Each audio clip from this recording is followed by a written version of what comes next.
Более 100 миллионов лет назад Кумул в Уйгурской автономии был не пустыней Гоба, а огромным озером. Это был рай для птерозавров. Расправляя свои многометровые крылья, цепляясь острыми когтями, с самыми разными гребнями на головах, здесь когда-то кипела жизнь. Но внезапно, в один день, все это великолепие застыло в мгновение. Ветры и пески за многие столетия превратили озеро в пустынные скалы причудливой формы. Тайна жизни погрузилась в сон внутри слоистых толщ камня, подобных тысячи листов. Кто сможет разбудить тайны, спавшие сотни миллионов лет? В 2005 году палеонтологи ступили в безлюдный район, море песка Кумула, и подтвердили существование здесь птерозавров. Мы выделили территорию площадью около 70-80 квадратных километров, где найдено отложение, и на каждом квадратном метре как минимум одна особь. То есть здесь обитало около 70-80 миллионов птерозавров. Это были не единичные случаи гибели, а катастрофа невиданного масштаба. Почему сотни миллионов птерозавров погибли здесь одновременно? Именно это придает Кумулу научную ценность, не имеющую аналогов в мире. Мы можем увидеть полную картину существования всего сообщества птерозавров. Однако это сокровище под открытым небом чрезвычайно уязвимо.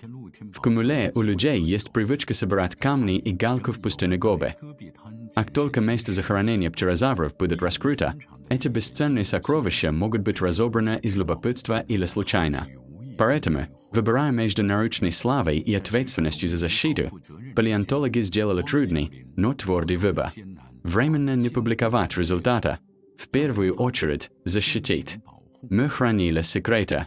Даже если наши академические исследования, наши научные изыскания пострадают, мы должны хорошо защитить это важнейшее наследие, оставленное землей человечеству.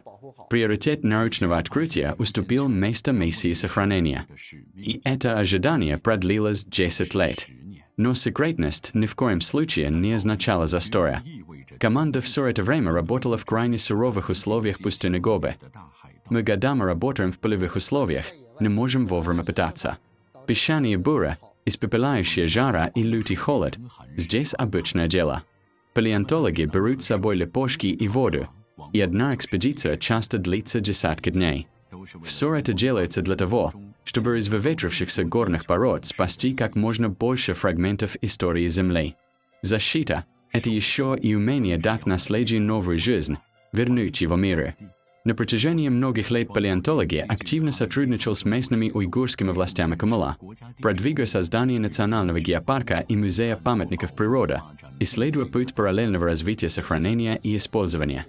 Принцип, которого мы всегда придерживались – исследовать, сохранять, использовать и передавать будущим поколениям. По мере того, как создавался безопасный дом для находок, у глубоко хранимой тайны появилась возможность быть открытой миру.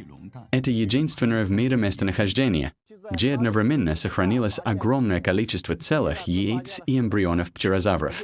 До обнаружения этих яиц птерозавров в Кумуле в мире было найдено всего 4 яйца, да и то, они все были сплющены.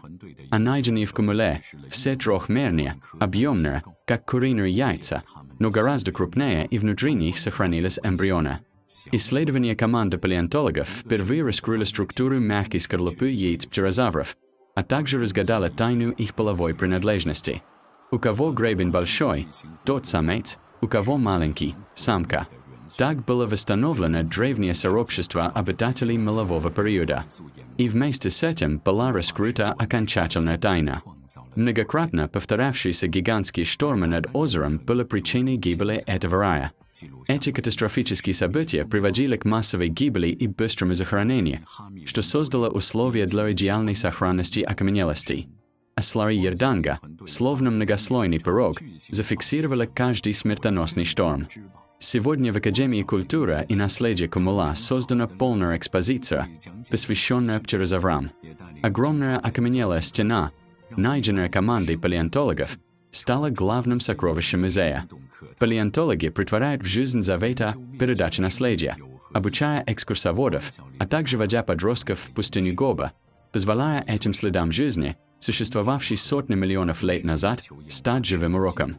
В чем смысл изучения исчезнувшей жизни? Ответ палеонтологов скрыт в камне. каждая гора, каждая река – все это свидетели летописи эволюции Земли. Они отражают расцвет и упадок жизни в эпохе колоссальных перемен окружающей среды и вдохновляют нас на размышления о будущем. В основе этого – преданность делу, которая выше сиюминутной выгоды. Именно эта преданность превращает наследие птерозавров в сокровище, вдохновляющее грядущие поколения.